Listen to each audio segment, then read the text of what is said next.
we have finished identifying the ways to describe and quantify the performance of three different types of systems operating in a cycle. Let's summarize what we've accomplished.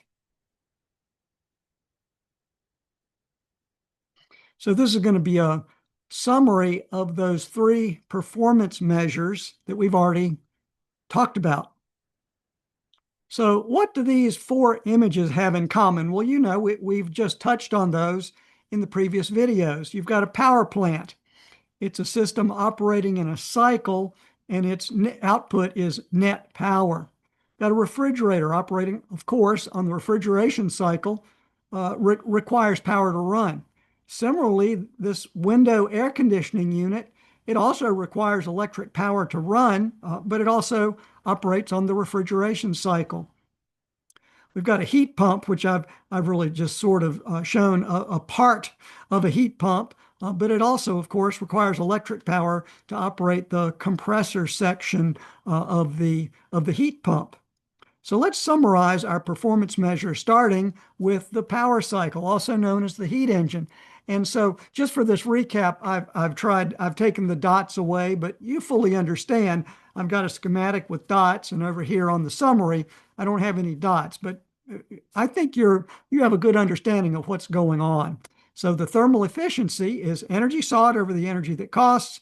And we went through the drill, so you're familiar with what are we seeking, W net, and the energy that costs us, what we have to buy is QH. And then we applied the first law to come up with sort of a secondary expression for the thermal efficiency, even though they're both identical. We identified the thermal efficiency, Greek letter eta, thermal. Okay. Refrigeration cycle, Greek letter beta, beta refrigerator. Okay. Same idea, energy sought over the energy it cost, and we figured out, okay, the energy, what we're seeking to do is refrigerate a cold space. So QL is what we're seeking, and what costs us to run the refrigerator is W net. Okay. Same idea on the denominator this time, expressing the first law of thermodynamics. And then finally, the heat pump cycle coefficient of performance is Greek letter gamma, and I call it gamma HP, gamma for the heat pump. Energy sought over the energy that costs. We figured out that what we're seeking to do is heat a warm space by taking energy away from a colder space by way of heat transfer. And so the energy sought, QH in this case, divided by energy that cost, W net, and again, in the denominator, applying the first law.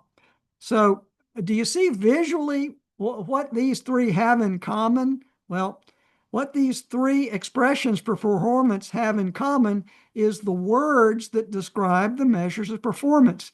Energy sought over the energy that cost. And I'll just repeat again how valuable this technique was to me as a student, and then into graduate school, and then even more valuable out in practicing as an engineer when I had these type of cycle analysis problems. And so I put the little icon of the brain down there. It's my suggestion and recommendation that you train yourself to keep this in the top of your mind for all three of these different measures of performance, so that when you get into a quiz or a test or the exam, and ultimately in practice, that you sort of remember the trick, and then you can derive these expressions from what you have in your head. And so that's the recap of our performance summary. We defined three measures of performance for systems operating in a thermodynamic cycle: the heat engine, the refrigeration cycle, and the heat pump cycle. And so each measure of performance can be expressed in exactly the same words: the energy sought over the energy that costs.